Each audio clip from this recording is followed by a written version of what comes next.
Hello friends. आज के video में हम बात करेंगे रिलायंस इंडस्ट्रीज़ के बारे में। यहाँ पे काफ़ी शानदार खबर निकल के आ रही है, जिसके चलते मुझे लगता है कि जनवरी से अब तक जो गिरावट हुई है स्टॉक के अंदर वो थमते हुए नज़र आएगा। तो ऐसी क्या न्यूज़ है और कब तक आपको इम्पैक्ट देखने को मिलेगा, क्या अभी तुरंत देखने को मिल सकता है या फिर थोड़े टाइम बाद, ये देखेंगे इस वीडियो में। फिर बात करेंगे टाटा मोटर्स के बारे में, इनके कमर्शियल व्हीकल के बारे में। आपको यहाँ पे क्या करना चाहिए, क्योंकि स्टॉक में कल के दिन लगभग 5% की तेज़ी देखने को मिली, आज के दिन भी ठीक ठाक 1% के आसपास तेज़ी देखने को मिली। तो अब क्या आपको यहाँ पे प्रॉफिट बुकिंग करनी चाहिए या फिर बाइंग करनी चाहिए स्टॉक के अंदर, वो डिस्कस करेंगे, या फिर होल्ड भी करना चाहिए। तीनों चीज़ों के बारे में डिस्कस करेंगे, क्या संभावना बन सकती है आगे भी। फिर बात करेंगे टाटा पावर के बारे में। टाटा पावर का एक जो भूटान में इनका प्रोजेक्ट था हाइड्रो हाइड्रो पावर का, उसके लिए यहाँ पे इनको जो है फंडिंग मिल रही है। अब कहाँ से मिल रही है और कितने अमाउंट का यहाँ पे इनको फंडिंग मिल रही है, वो सारी चीज़ें डिस्कस करेंगे और क्या इसका इम्पैक्ट पड़ेगा स्टॉक पे, और साथ में आपको स्टॉक में क्या करना चाहिए ये भी देखेंगे इस वीडियो में। लास्ट में एक ऐसे स्टॉक के बारे में डिस्कस करेंगे जो आप सभी के लिए लेके आया डिविडेंड बहुत ही शानदार परसेंटेज में। तो कौन सी कंपनी है वो और कितने अमाउंट का डिविडेंड दे रही है कंपनी, वो देखेंगे।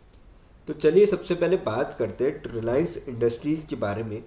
आज के दिन 1387 पे क्लोजिंग देखने को मिली, 15.5 रुपीज़ की गिरावट देखने को मिली और 1.11% तक स्टॉक गिरता हुआ नजर आया आज के दिन। बात करी जाए वॉल्यूम की स्टॉक में, आज के दिन लगभग 1 CR के आसपास वॉल्यूम थी। कल की बात करी जाए 2 CR के लगभग वॉल्यूम थी, 74 लैक्स की डिलीवरियाँ उठाई गई। वीक के अगर एवरेज देखें 2 CR के लगभग वॉल्यूम थी, 90 लैक्स की डिलीवरियाँ उठाई गई। और मंथ की आप एवरेज देखेंगे 1 CR के आसपास वॉल्यूम थी, 64 लैक्स की डिलीवरियाँ उठाई गई। तो काफ़ी सही वॉल्यूम में स्टॉक ट्रेड होता हुआ नजर आया यहाँ पे आज के दिन। बात करी जाए अपडेट की, Reliance industries consolidates green energy business, merges 16 step down companies into Reliance new energy. तो ये काफ़ी तगड़ी खबर है कि इन्होंने जो है 16 नई एनर्जी सब्सिडीज कंपनी को रिलायंस न्यू एनर्जी में कंसोलिडेट कर दिया, यानी कि मर्ज कर दिया है।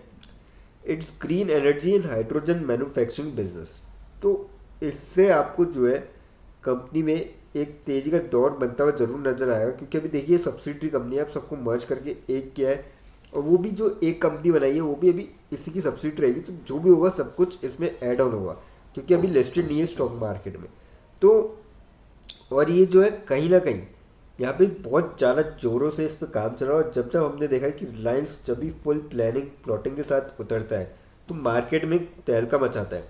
एग्जाम्पल हमने देखा था 2016 में जब जियो आई थी, तो अदर टेलीकॉम प्लेयर से उनको काफ़ी ज़्यादा दिक्कत हुई थी। अब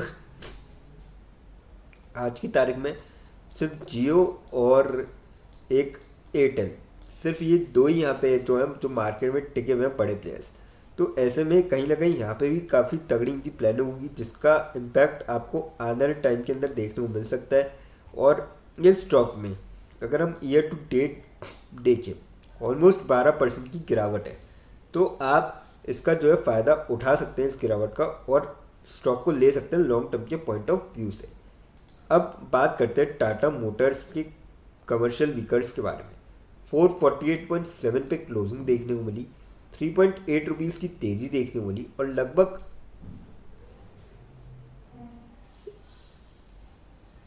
1% के आसपास तेज़ी आपको देखने को मिली स्टॉक के अंदर।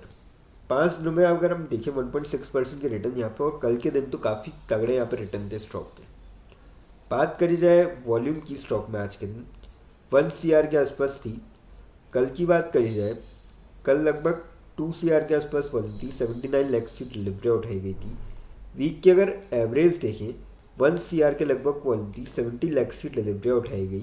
और मंथ की आप एवरेज देखेंगे 1 CR के आसपास वॉल्यूम थी, 67 लैक्स की डिलीवरियाँ उठाई गई थी। तो काफ़ी सही वॉल्यूम में स्टॉक जो है ट्रेड होता हुआ नजर आया था आपको आज के दिन। अब अपडेट की अगर बात करी जाए तो अपडेट कुछ ऐसा ही कि यहाँ पे इनकी जो है टारगेट प्राइस बढ़ा है। नमूरा ने initiates TMCB with by S India truck cycle shows early revival.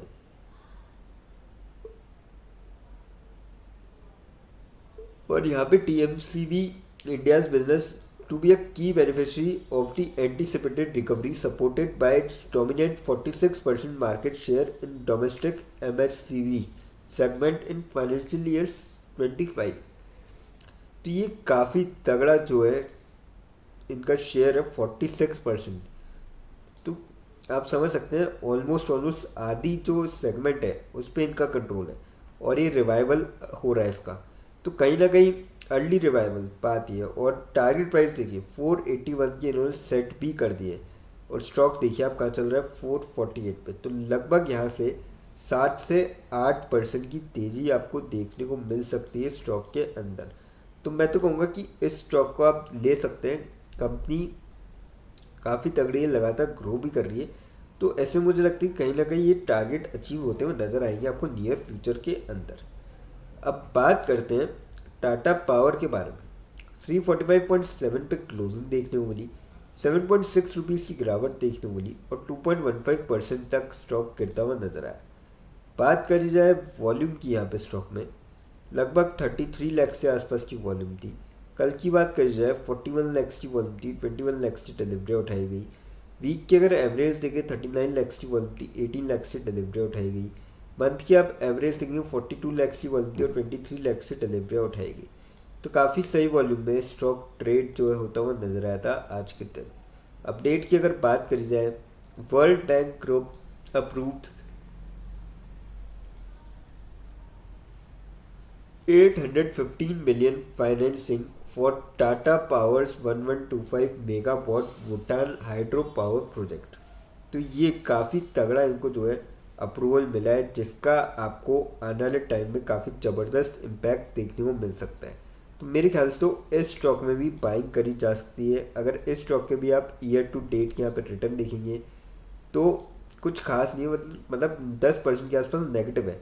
और साल के देखिए आप, अभी तक महीना भी नहीं बीता है, ट्रेडिंग सेशन की बात करी जाए तो लगभग 20 ट्रेडिंग सेशंस हुए हैं इस साल।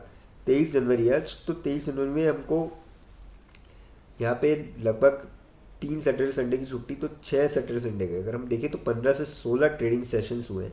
उसके अंदर 10% की अच्छी खासी गिरावट है। तो मैं तो कहूँगा इसका आप फ़ायदा उठा सकते हैं और आने वाले टाइम में आपको यहाँ से तेजी का दौर बनते हुए देखने को मिल सकता है। अब बात करते हैं उस स्टॉक के बारे में जो आप सभी को दे रहा है डिविडेंड। कंपनी का नाम है विप्रो लिमिटेड। 238.05 पे क्लोजिंग देखने को मिली, 2.6 रुपीज़ की गिरावट देखने को मिली और 1.08% तक स्टॉक गिरता हुआ नजर आया था। बात करी जाए अब इसके डिविडेंड की, अब देखिए डिविडेंड का परसेंटेज है वो 300% की है, क्योंकि जो इसकी फेस वैल्यू है वो 2 रुपये। और जब भी डिविडेंड कैलकुलेट होता है वो हमेशा फेस वैल्यू के परसेंट पे ही होता है। और 6 रुपये का जो है कंपनी डिविडेंड दे रही है, तो 300% यानी कि हो गया डिविडेंड। और 27 जनवरी 2026 जो है इसकी एक्स डिविडेंड डेट। अब जिसके भी डीमेट अकाउंट में इस डेट से पहले शेयर आता है वो सभी यहाँ पे डिविडेंड के लिए एलिजिबल होंगे।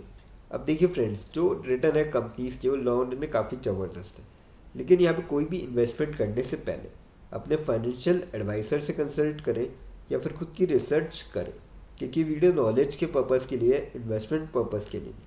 दोस्तों, अगर वीडियो अच्छी लगी हो तो चैनल को लाइक और सब्सक्राइब जरूर करें, ताकि आने वाले टाइम में आपको और भी सब अपडेट्स मिलते रहे। और आप हमको कमेंट सेक्शन में ज़रूर बता सकते हैं कि आपको नेक्स्ट वीडियो कौन से स्टॉक पे चाहिए। थैंक यू दोस्तों।